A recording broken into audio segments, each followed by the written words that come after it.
Le titre, le marathon des installations des membres du nouveau gouvernement se poursuit. Ce 27 octobre, le ministre d'État, ministre en charge de la fonction publique, a pris fonction. Bassolman Bazié appelle au sens du sacrifice et de la solidarité dans un contexte sécuritaire et social assez compliqué. Vous l'entendrez. Au ministère en charge du commerce, la cérémonie d'installation de Donatien Nagalo n'a pas eu lieu comme initialement prévu. La faute à des manifestants qui récusent ce dernier, remettant en cause sa probité.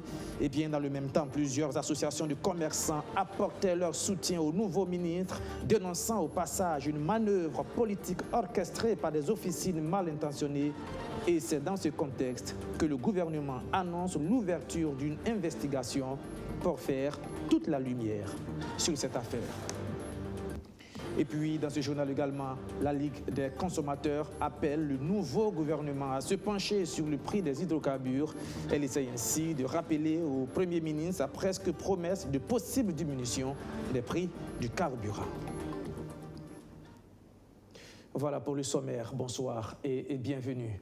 Il fait partie des 6 rescapés de l'ancien gouvernement à être reconduit dans la nouvelle équipe gouvernementale. Celui que ses amis syndicalistes avaient surnommé le général est d'ailleurs monté en grade, vous le savez, Bassolman Bazié est maintenant ministre d'État, en plus d'avoir conservé son portefeuille de ministre en charge de la fonction publique. En prenant fonction ce jeudi, il a insisté sur la promotion des valeurs de don de soi. Maxime Boudot.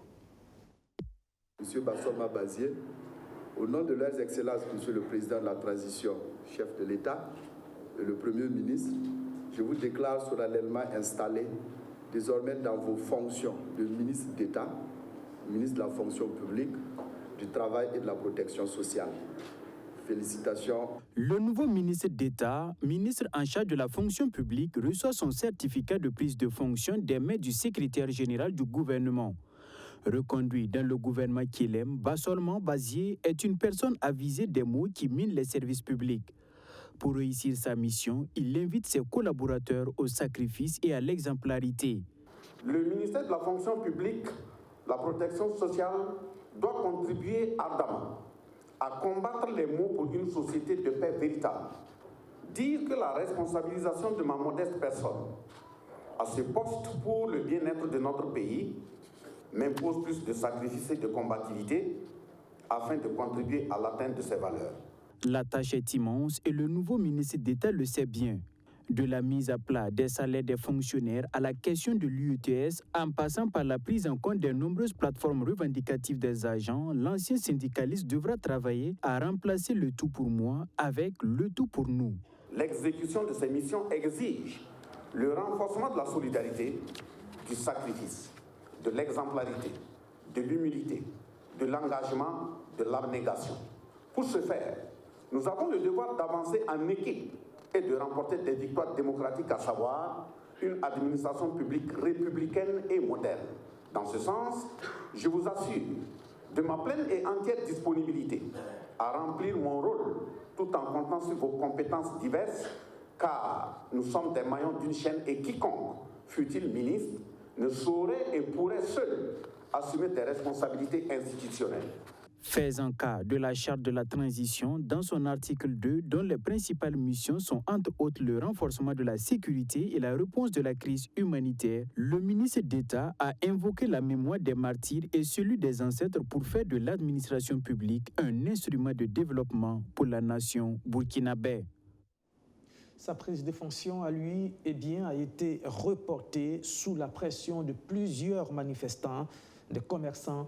Vous pouvez le voir sur ces images, des commerçants du secteur informel qui se sont rassemblés devant le ministère du Commerce pour empêcher l'installation du nouveau ministre Donatien Nagalo. Ils accusent ce dernier d'être trempé dans des affaires pas assez nettes. Voilà une situation assez rocambolesque qui n'a pas manqué de faire réagir le gouvernement.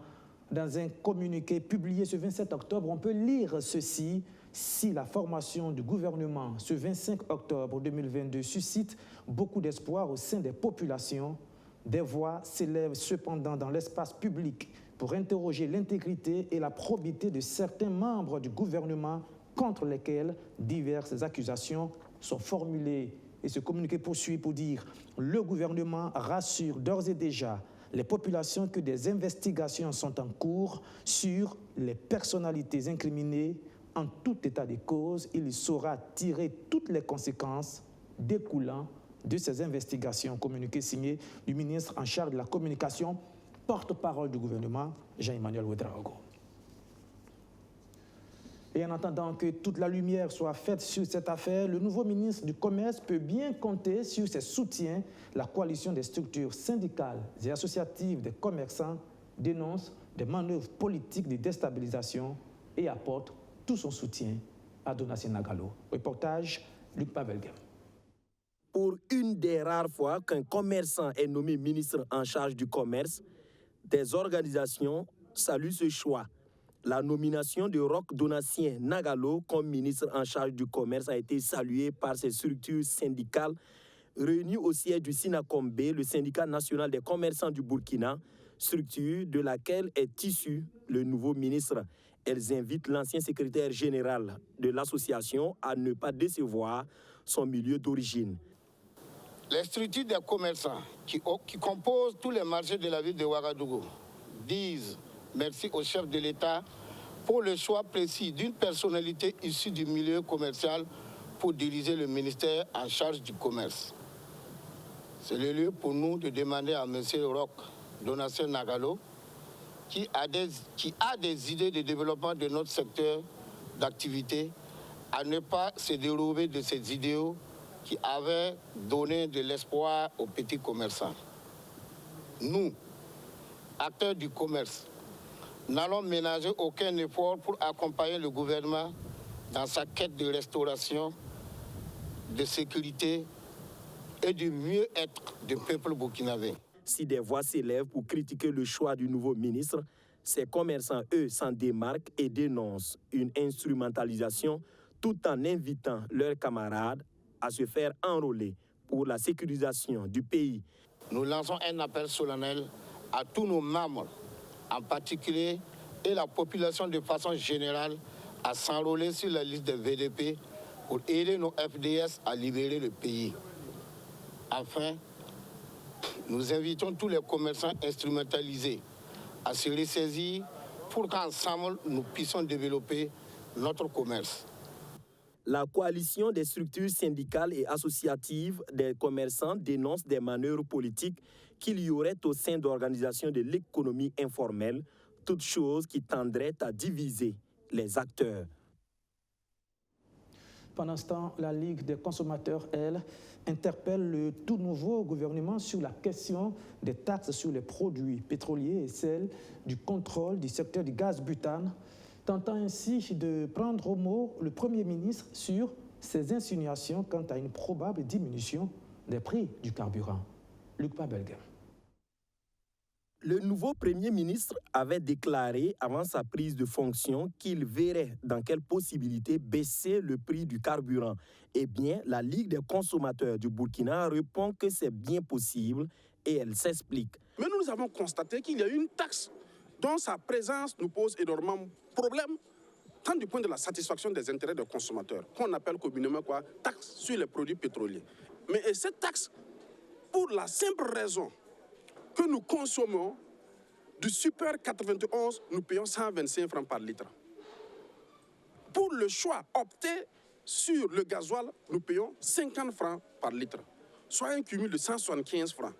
Ah, mais c'est quand même difficile pour le consommateur de tenir à une pareille période.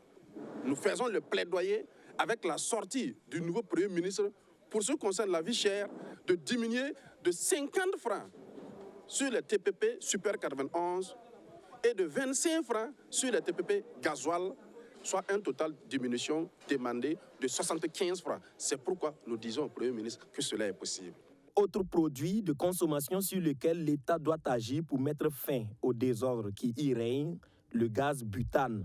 Spéculation et mauvaise utilisation font que ce produit subventionné revient au prix cher aux consommateurs. Nous avons proposé plusieurs actions.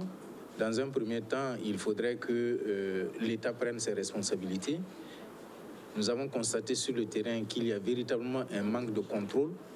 Et ce manque de contrôle fait que tout le monde va comme il peut pour faire la spéculation, pour arracher le maximum possible d'argent et de façon injuste aux consommateurs. Et nonobstant le fait qu'il y a des moments même où, avec ton argent, tu n'as pas le produit. Donc, sur le plan du gaz, nous proposons que véritablement les contrôles soient faits et que les textes soient véritablement appliqués. Parce que c'est la non-application des textes qui a entraîné cette anarchie au niveau de la distribution du gaz et cette souffrance dont connaissent, j'allais dire, les consommateurs. La Ligue des consommateurs du Burkina est dans une campagne de communication et appelle les Burkinabés à dénoncer toute pratique visant à enchérir le coût de la vie, comme elle le fait actuellement en dénonçant avec la dernière énergie le silence coupable du ministère en charge du commerce qui laisse utiliser le gaz butane subventionné à d'autres fins, comme dans les secteurs du maraîchage, de l'orpaillage, des taxis et de la restauration. La vente du gaz butane dans les points de vente non agréés n'est pas du goût également de la LCB, qui indique que des prix exorbitants sont appliqués au vu et au su de toutes les autorités burkinabées. Dans sa politique de valorisation, de promotion des produits locaux dans l'espace UEMOA, l'Union économique et monétaire ouest-africaine a initié ce qu'elle a appelé le mois du consommant local, un concept auquel est dédié ce mois d'octobre dans tous les pays membres de l'Union. Pour cette 3e édition au Burkina Faso, des échanges ont eu lieu entre différents acteurs de l'agroalimentaire sur le changement d'habitude alimentaire des populations. Maxime Ilboudo. La diversité des produits alimentaires des pays de l'espace UEMOA mise en lumière à la 3e édition du mois du consommant local. Un espace d'affaires, d'opportunités, mais aussi un cadre pour promouvoir le développement endogène. Tout le mois d'octobre, les producteurs seront amenés à améliorer la qualité de leurs produits ainsi que les emballages. L'idée est de renforcer la compétitivité des acteurs sur le marché économique. La présente édition, la 3e, consacre la volonté de la Commission et des États membres de l'UEMOA de pérenniser cette activité de promotion économique et d'en faire l'un des principaux leviers de la compétitivité de nos entreprises et de la croissance du niveau des échanges intracommunautaires. L'enjeu majeur étant d'orienter une bonne partie de notre consommation vers les produits locaux et originaires de l'Union afin d'accroître le niveau de transformation locale de nos matières premières et de faire en sorte que les investissements importants se fassent en grande partie dans notre région. L'un des impacts attendus de ce mois du consommant local est le développement du commerce intracommunautaire au sein de l'Union. À terme, l'objectif est d'améliorer la libre circulation des produits, accroître la main-d'œuvre et le flux des investissements dans les 8 pays membres de l'espace UEMOA. Avant, les gens ne s'intéressaient qu'aux produits importés. Ils pensaient que nos produits locaux n'ont pas de valeur, que les produits venus d'ailleurs sont meilleurs que nos produits. Mais maintenant, vraiment, Dieu merci, les gens ont commencé à comprendre et ils viennent vers nous. Au Burkina Faso, en soutien à cette politique, plusieurs initiatives sont adoptées par les autorités. Le secrétaire général du ministère en charge du commerce en veut pour preuve l'amélioration de l'accès aux commandes publiques par les petites et moyennes entreprises et la création de richesses et d'emplois. Notre seul salut que de nous appuyer sur nos propres forces pour pouvoir stimuler nos capacités productives locales pour répondre aux besoins de nos populations.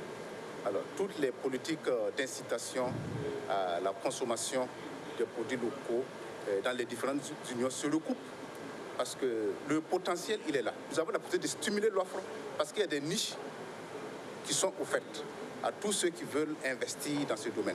En perspective, les experts de l'UEMOA sont en cours d'élaboration d'une stratégie de promotion et de développement des produits locaux. Voilà une sorte de patriotisme agroalimentaire qui ne dit pas son nom. Un concept inscrit peut-être dans un ensemble plus grand de patriotisme tout court.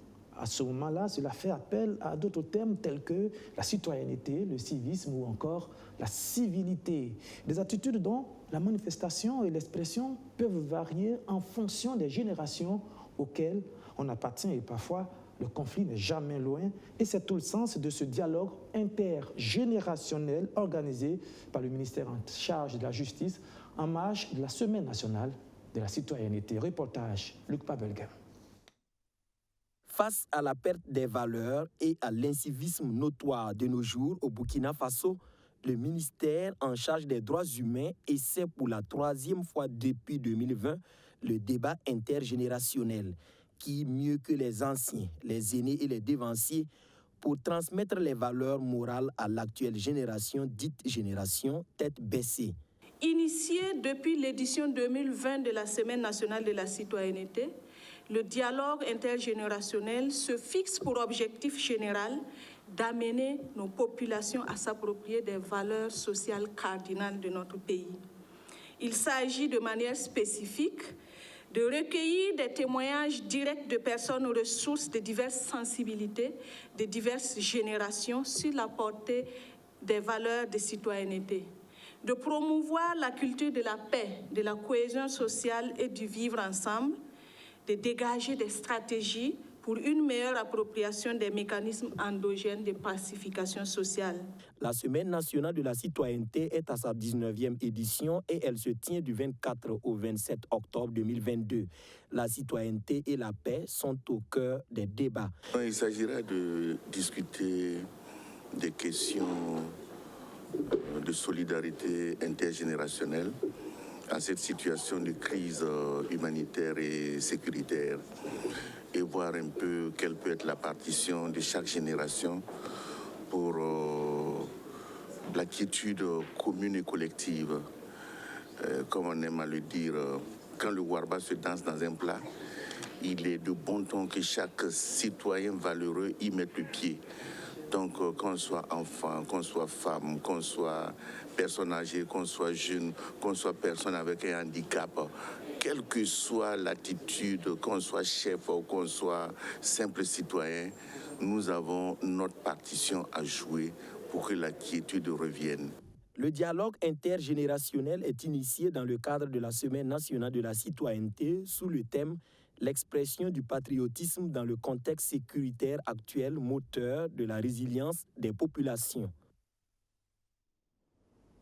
Dans un tout autre registre à présent, et cet élan de solidarité du parti l'UPC, et ce envers les usagers de la route 0767, une contribution financière pour appuyer l'initiative entreprise par ces derniers pour la réhabilitation de cette infrastructure routière.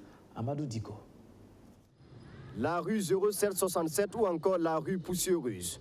Tous les termes sont utilisés pour qualifier cette voirie, reliant le cimetière municipal de Ouagadougou au lycée mixte de Gounguin. En état de dégradation très avancé, cette route est difficilement praticable. Une situation devenue un véritable casse-tête pour les riverains de ce quartier. Ils décident alors d'organiser une collecte de fonds afin de réhabiliter l'axe. Une réhabilitation dont le coût est estimé à 1 300 000 francs CFA. Une initiative soutenue par l'Union pour le progrès et le changement dont le siège est érigé sur cette route. Le parti de Zéphirin Diabré apporte donc sa contribution d'une valeur de 650 000 francs CFA. Nous avons regardé les doléances et nous avons dit, bon, comme c'est une action qui concerne tout le monde, nous, on peut bien prendre entièrement cette enveloppe-là en charge. Mais si on le fait en même temps, c'est comme si on décourageait les bonnes volontés aussi qui veulent mettre la main à la pâte parce que c'est une action communautaire. Les dommages subis par les usagers de cette voie sont multiples, raison pour laquelle Jocelyne Ouedraogo et ses collaborateurs entendent restaurer l'infrastructure au plus vite. C'est une route qui est très fréquentée. Et vous voyez les deux écoles que nous avons ici, l'école primaire, le lycée mixte, les élèves de Wen Marada, donc tout se passe par cette voie-là. Donc on a trouvé bon quand même de refaire la route pour que les enfants ne souffrent pas beaucoup aussi. Avec ou sans bitume, ces riverains restent déterminés à changer le visage de cette rue de Ouagadougou, longue d'environ 700 mètres. Allez, destination maintenant très loin d'ici, à plus de 6000 km, Je vous amène au Brésil, où, vous le savez, séjourne depuis quelques jours la chorale burkinabé Chœur Vox Christi. Elle y participe au festival de chant Circuito Canto Choral, où elle fait sensation. C'est aussi un moment de découverte et de partage pour les nombreux membres de ce groupe. Hélas, la barrière de la langue rend les conversations parfois assez difficiles, à telle enseigne que le recours à la technologie semble être la seule issue en absence de traducteurs. Envoyé spécial sur place, Romeo Coita. Será momento muito importante de grande alegria para todos os perdões. Ceci n'est pas un appel téléphonique, encore moins un enregistrement vocal sur WhatsApp, mais plutôt un échange entre ces deux personnes arrêtées pourtant côte à côte. La raison, il n'y a aucune langue connue des deux dans laquelle ils peuvent communiquer. Alors, c'est grâce à l'application de traduction de Google qu'ils arrivent à se comprendre. Ici au Brésil, c'est l'une des difficultés majeures que rencontre le groupe de chorale Chœur Vox Christi au cours de son séjour, surtout lorsqu'il n'y a pas de traducteur. Alors donc, on va y aller pour la visite. Souvent, le traducteur est absent. Et quand c'est comme cela et que je suis face aux organisateurs, on essaie d'échanger des SMS avec comment on appelle, l'application Google. Voilà. Et bon, on se débrouille bien avec. Quand il y a un traducteur, la communication est logiquement plus aisée. Le leader du groupe parle anglais, alors il est de fait l'intermédiaire entre les autres et ses compagnons. Aujourd'hui, il va nous aider à faciliter la communication. Everybody who can speak English, if you need something, can talk to me. And I try to si vous avez besoin de quelque chose, il faut le voir, il va essayer de résoudre le problème. But I'm not a professional, okay? Mais il dit qu'il n'est pas professionnel. Mais même là, le problème n'est pas résolu. Les traducteurs ne comprennent que portugais et anglais, pas un seul mot de français. Alors que la grande majorité des visiteurs est francophone, ces choristes venus du Burkina Faso ont donc permanemment besoin d'intermédiaires comme ici. Bon, là, il vient te poser une question, là. Apparemment, tu n'as pas compris. Oui, je n'avais pas compris. Voilà, c'était l'anglais, mais il a demandé si je n'ai pas soif, quoi. Voilà, il a traduit pour moi. Voilà, tu vois l'équivalence. La barrière linguistique constitue donc un véritable frein à leur épanouissement. Ces jeunes pensent qu'ils auraient mieux profité de leur séjour sans cette difficulté à communiquer avec leurs hôtes. On allait échanger davantage, on allait avoir beaucoup d'amis, des contacts. Ouais. On allait beaucoup causer, on allait s'amuser. Mais bon, comme il y a la barrière de langue là, c'est un peu compliqué, mais quand même c'est bien, c'est intéressant. On s'accroche. Mais ce sentiment se manifeste des deux côtés. Les Brésiliens également ont du mal à se lâcher. Ce jeune lusophone souhaiterait se faire des amis, mais hélas, il a lui aussi besoin d'aide. Eu sou Kaique. Eu sou Kaique. É. Je suis Kaique. Ah, il s'appelle Kaique. Ok. Tenho 18 anos de idade. 18 years. 18 non? 18 ans. Yes. E eu vou vir aqui ver vocês também. Lorsqu'il n'y a pas de traducteur, la solution c'est l'application Google, mais encore faudrait-il avoir la connexion. Il y a donc des situations où il n'y a ni l'un ni l'autre, comme ici, où nos interlocuteurs ne semblent pas se comprendre malgré l'énergie déployée. C'est une situation où il n'y a pas de Wi-Fi, où il n'y a pas de traducteur. Exactement. Ouais. On fait avec les signes. Et bon, moi je connais quelques mots. Par exemple, je ne sais pas comment on dit hier, mais je sais que la nuit on dit noité. Manger c'est janta. Donc je dis janta noité et il m'a dit sim, oui. Donc c'est là-bas où on a mangé hier là.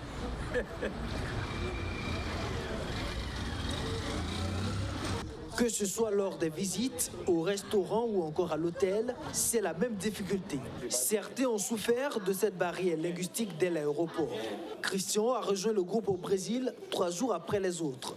Ne comprenant ni anglais ni portugais, il a souffert le martyre.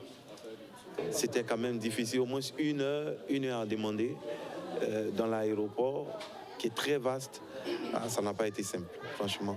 On courait de partout avec nos valises, dans l'espoir d'avoir une réponse. La datation fut difficile, mais après 5 jours dans ce pays, des réflexes commencent à naître. Certains parviennent à capter quelques mots qui ressemblent au français. Ils parlent le portugais, voilà. Nous parlons le français. Il y a certains mots quand même qui se recoupent. Et en plus de ça, je vois que d'autres personnes qui comprennent l'italien, qui comprennent l'anglais, arrivent à placer des phrases que nos hôtes comprennent. Et ça s'apprécie à sa juste valeur. Tout n'est donc pas négatif. Au-delà de cette difficulté à communiquer aisément, c'est une riche expérience à capitaliser. Des histoires atypiques d'un séjour au pays du roi Pelé qu'on pourrait raconter à ses proches. Mais attention, il faudra aussi apprendre l'anglais si l'on ne veut pas se retrouver dans ce genre de situation.